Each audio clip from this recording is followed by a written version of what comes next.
então que no capítulo 3, versículo 7, a igreja de João está endereçando a palavra de Deus agora. É a igreja do nome de Filadélfia. A igreja do nome de Filadélfia ficava aproximadamente 1.200 quilômetros de Jerusalém. E quando nós olhamos para esta palavra, João está dizendo, através do Espírito de Deus, para o anjo daquela igreja, dizendo assim: olha, filho, não se preocupa não, eu tenho um recado para te dar. E quem me mandou dizer isso? Quem disse isso? Quem me mandou falar essa palavra é o que é fiel e verdadeiro.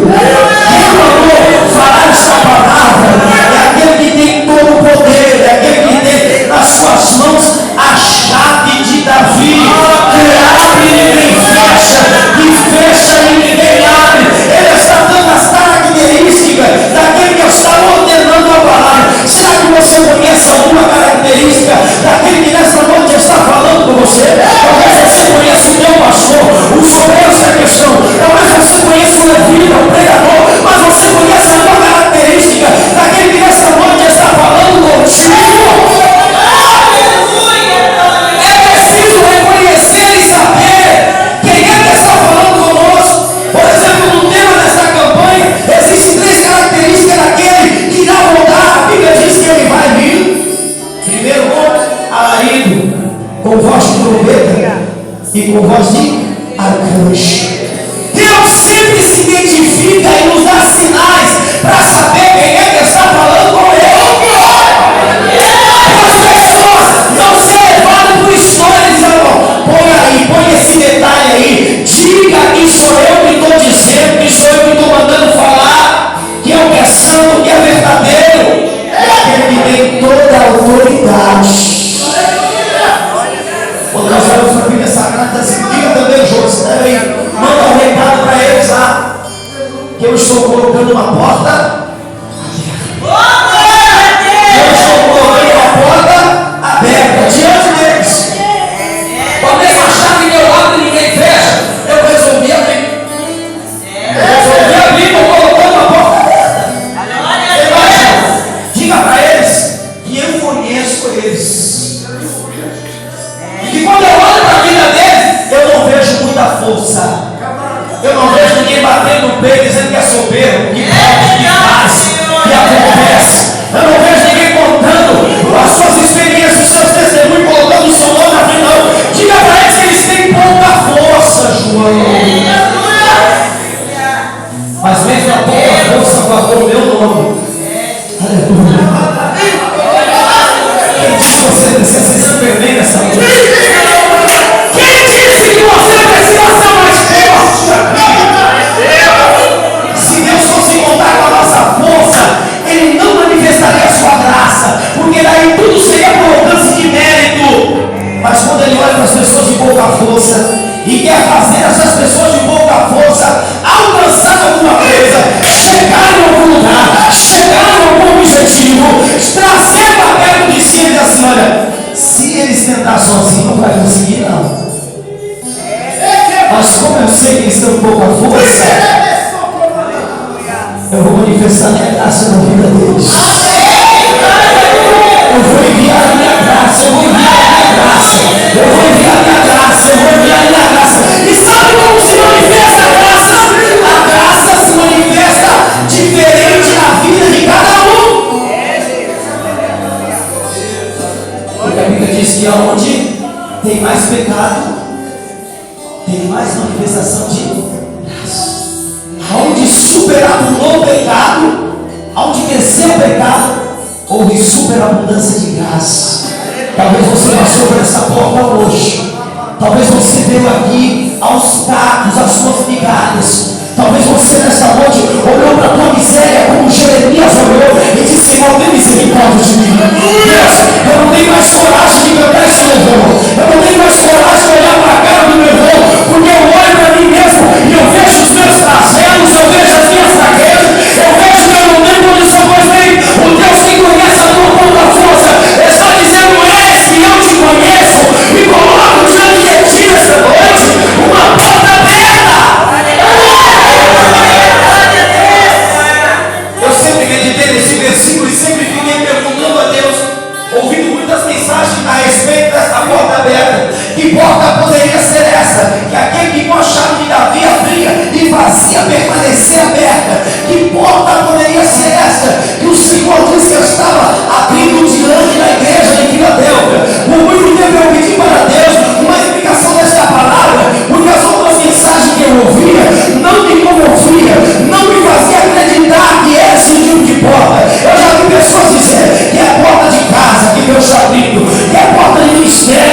abrindo. Tem um monte de tipos de portas, mas que não cabe nós colocarmos isso dentro de uma análise desse texto.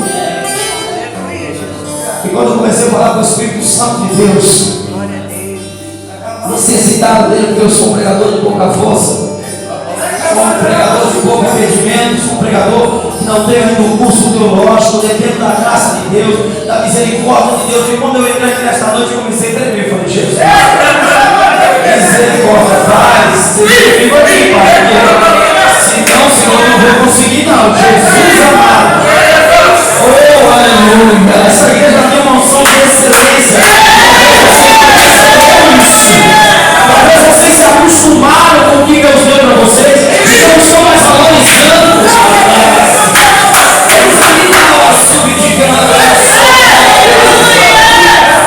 E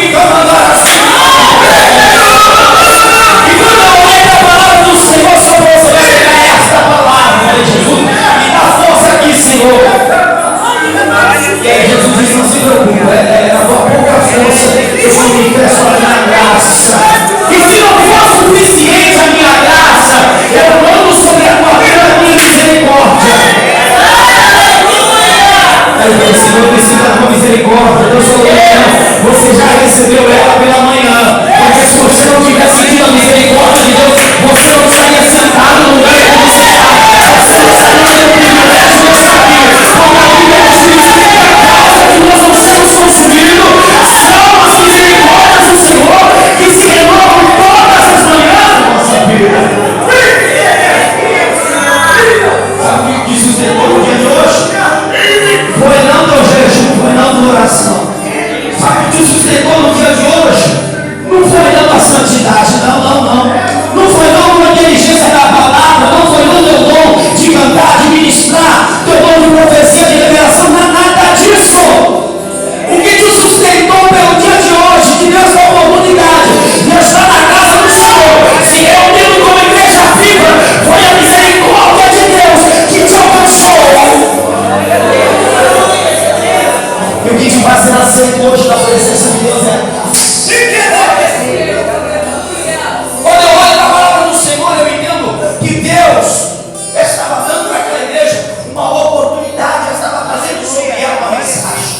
Mensagem essa da porta aberta. Olha para o teu irmão, que Deus está abrindo a porta. Mas a porta está na frente, diga para ele. A porta está na frente. Continua caminhando, porque se não vier para a esquerda ou para a direita, não vai passar pela porta. A porta vai estar aberta e você vai se desviar da porta. Deus trabalha com algo, com objetivo. Deus trabalha com princípios, com direções da nossa vida. Quando nós tomamos atalho, quando nós mudamos a decisão de Deus na nossa vida, nós não passamos pelas portas que Deus abre na nossa vida. E quando eu olho para a palavra do Senhor, eu entendo então que Deus está dizendo que abriu uma porta para aquela igreja. E Ele abriu aquela porta usando uma chave que se chama chave de Davi. Chave de Davi. Pois bem, Davi tinha uma casa, Davi tinha um endereço, Davi tinha um local onde ele usava essa chave. Quando a Bíblia está dizendo que Deus abriu uma porta para a igreja de Filadélfia, que ficava a 1.200 quilômetros de Jerusalém, era que Deus estava abrindo agora, Jesus estava abrindo com essa chave, que é o símbolo da humanidade. A chave do pastor Eduardo não abre qualquer outra casa, ou qualquer outra porta, ou qualquer outro portão, senão a casa do pastor Eduardo. Você pode até achar que é parecida, que é igual, que é o mesmo segredo, que é a mesma marca, mas se eu pegar outra chave e tentar abrir, eu não consigo. Ou se eu pegar outra chave e tentar fechar, eu também não consigo. Cada chave ela tem um endereço. E a palavra está dizendo que Jesus, no momento, identifica para a sua igreja que ele tinha a chave de Davi. Chave de Davi, só abrir a porta de Davi. Chave de Davi, só abrir as portas que eram concernentes a Davi. Chave de Davi não abria outra porta. E Jesus estava dizendo para aquela igreja que estava muito longe de Jerusalém, que ele estava abrindo uma porta com a chave de. Pois bem, quando eu olho para a palavra do Senhor, eu me posso entender que porta é essa. olhando as características da casa de Davi. A casa de Davi se chama Jerusalém, a cidade de paz, que ele tomou logo que se cumpriu a segunda parte da sua promessa. Primeira promessa de Davi, ele foi consagrado rei em Hebrom, e quando foi consagrado rei em Hebrom, reinou ali por alguns anos em Hebrom, mas não era reconhecido agora por todas as tribos de Israel. E quando diz a palavra de Deus que chega o tempo de Deus honrar e cumprir a promessa, não somente parcial, mas cumprir a promessa por completo. Eu estou pregando para as pessoas que estão aqui, que estão vivendo parte da sua promessa, vivendo talvez o início da sua promessa, o meio da sua promessa, mas a promessa na totalidade, na plenitude, na resolução, enfim, ainda não se cumpriu, ainda não chegou, mas a palavra de Deus espera, porque o que prometeu é fiel para cumprir. As pessoas podiam olhar para Davi e dizer assim: mas é fácil reinar em Hebrom. Hebrom é uma cidade de refúgio, Hebrom só tem quem não presta, e é verdade, só estava com Davi que não prestava. Entendemos que a guarda real de Davi, o exército de elite de Davi, era só pessoas que não prestavam, desacreditado pela sociedade, desacreditado, desamparado, perseguido, causa da justiça, devendo para Deus e o mundo, mas mesmo assim fazia parte da elite de Davi, que ele encontrou lá os 400 e fez o exército dele, que encontrou na caverna da Adulão. Quando nós olhamos para a Bíblia Sagrada, Davi então tem parte da sua promessa cumprida. Um dia as 10 tribos de Israel agora resolve bater na porta de Hebrom, e quando bate na porta de Hebrom, diz Davi: venha ser rei sobre nós. Agora nós reconhecemos que Deus é da tua vida, agora nós reconhecemos que Deus tem um chamado, agora nós reconhecemos, ele já era rei em Hebrom, e agora ele sai de Hebrom para tomar conta de todas as tribos de Israel. E quando ele está sendo aclamado rei, a palavra está se cumprindo, Davi olha e diz assim: agora Hebrom ficou pequeno para mim, agora Hebrom está distante, eu tenho que ir mais para o meio, eu tenho que mudar a localidade, é hora de mudança. O Espírito de Deus está me dizendo aqui na subtina lá que é hora de mudança. Talvez você esteja nos arredores, talvez você esteja no chão, mas Deus, na plenitude da sua promessa, vai te trazer para o meio. Davi está olhando a terra e está assim: não tem lugar para fazer a minha casa, para construir o meu reino, preciso de uma cidade boa. E ele olha e tem uma terra lá chamada Terra dos Jebuseus. Cidade essa que ficava num alto monte, toda curada, toda cercada. E Davi subiu para tomar ela. E a Bíblia nos diz agora que ele prevalece sobre ela. A primeira coisa que ele faz é mudar o nome daquela cidade. Tirou como Terra de Jebuseus e colocou Jerusalém, cidade de paz. Cidade de Davi era uma cidade com 12 portas. E uma dessas portas pode significar a porta que Deus estava abrindo para a igreja de Filadélfia. É óbvio que nós não temos tempo para concluir o que Deus está dizendo nessa mensagem sobre as 12 portas, mas entendemos que o necessário, o Espírito Santo já está promovendo e trabalhando na minha vida e na tua vida. Uma das portas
E essa porta, sendo porta da ovelha, simboliza a porta da obediência.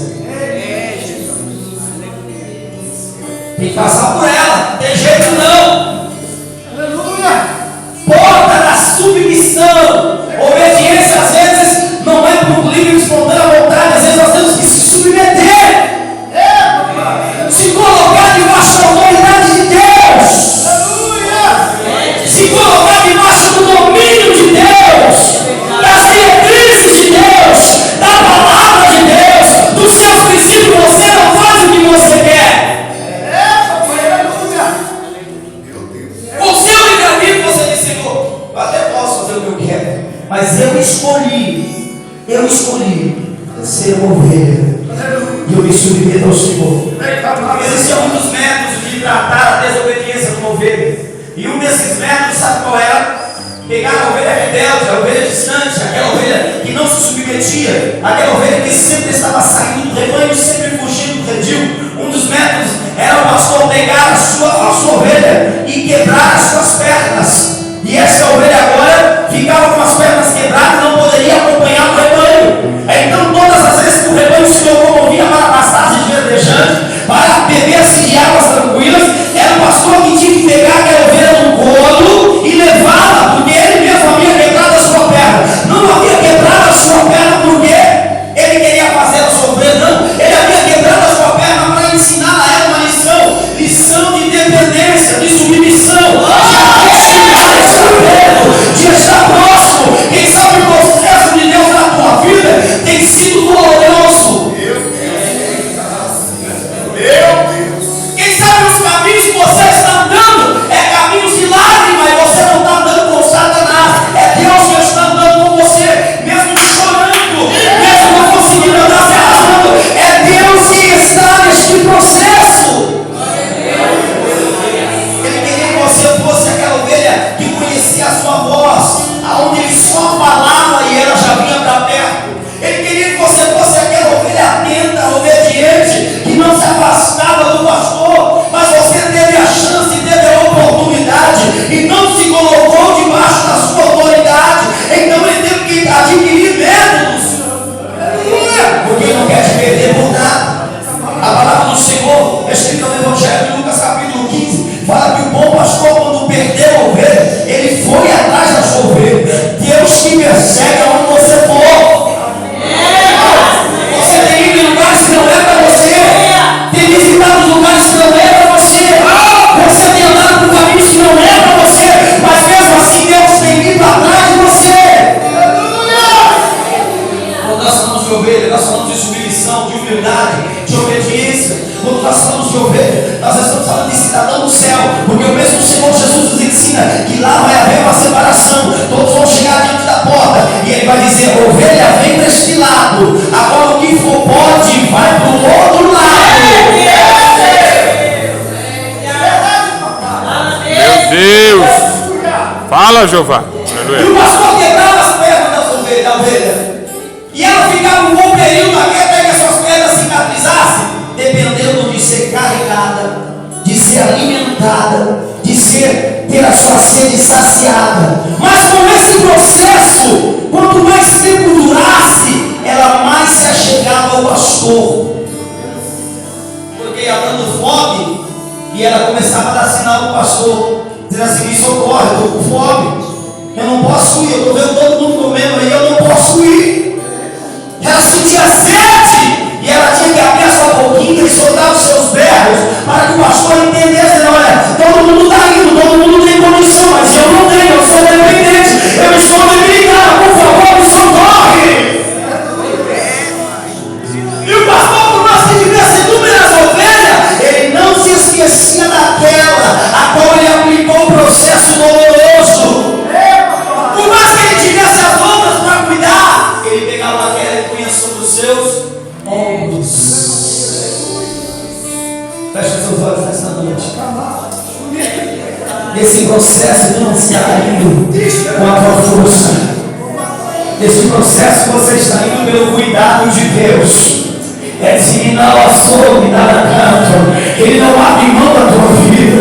Ele não morreu na cruz do Calvário à toa por você. Ele não derramou sangue sangue pela tua vida para te lançar nas trevas exteriores. Não, ele tem um zelo pela tua vida, e o processo dele é para o teu bem, o processo dele é para a tua salvação, o processo dele é para te trazer um aprendizado na tua vida, o processo dele é para te aproximar dele.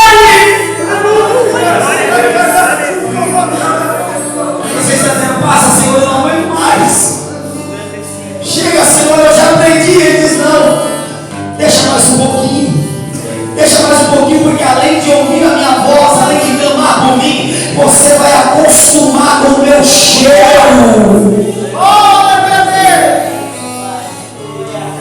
Você vai conseguir perceber a distância. Você vai sentir no ar a minha presença. Quantos conseguem nessa noite sentir no ar a presença de Deus? Quantos conseguem nessa noite sentir o bom perfume de Cristo? Quantos conseguem nessa noite dizer, Senhor, obrigado, porque até que o Senhor me carregou? Quando eu olho para a porta das ovelhas, eu entendo que só ia obediência, humildade, submissão, quando nós abrimos a palavra do Senhor e entendemos que somos ovelhas. Ainda que você não queira ser, você é. É a palavra que diz, não muda, não volta. Você abre a sua Bíblia no livro de Hebreus, capítulo 13, versículo 20, está dizendo que Ele é o grande pastor das. Se você quiser ser outra coisa, por favor, saia do retiro. Se você quiser ser outra coisa, saia do retiro. Se você vai dizer, não, eu não quero ser isso, simplesmente aqui não tem lugar para você. Mas você está dizendo, eu quero ser ovelha. Chega de ser bote. Eu quero ter um lugar perto do Senhor. Eu quero estar com o Senhor. Eu quero depender dEle. Eu quero aprender dEle. A Bíblia diz que nós devemos submissão às autoridades que Deus instituiu na terra. Mesmo em Hebreus capítulo 3, versículo 17, diz assim, vós sede obedientes aos vossos pastores, porque é eles que velam pela sua alma. Ao responder a Deus pela sua alma, o médico cuida da saúde, o mecânico cuida do seu carro, o carpinteiro cuida da tua porta, o pedreiro cuida da manutenção da tua casa, o pintor cuida da pintura do ambiente, mas não existe outro profissional na terra, não existe outra pessoa que possa cuidar da alma, está colocado na mão do pastor. Ah, é homem igual eu, está pensando o quê? Negócio é esse que vai falar, eu tenho que. Pois bem, é ele que vela pela sua alma. E a Bíblia diz que nós devemos fazer isso, não trazendo para os nossos pastores gemidos e dores, porque senão vai ser inútil. Todo o trabalho, todo o empenho, todo o processo que está sendo aplicado não vai ter resultado. Ele diz, seja submisso, seja obediente, obedeça no teu bem, na tua alma. E está sendo feito isso, meu Deus. Quando nós olhamos para a palavra do Senhor, existe uma outra porta aberta. E esta porta se chama Porta do Peixe. Porta do Peixe nos diz sobre a salvação, nos diz sobre aqueles que o Senhor irá mandar. Porque a Bíblia nos diz no Evangelho de Mateus capítulo 4, que quando os discípulos teve encontro com Jesus na noite da pesca maravilhosa, o Senhor simplesmente, quando eles descem do barco, estão abismados com o milagre que Jesus fez. A Bíblia diz que Jesus olha para ele e diz, hoje eu vou te fazer o quê? A partir de hoje eu vos faço pescadores de homens.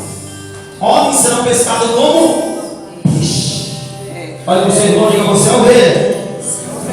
Mas você também é peixe. Você também é peixe.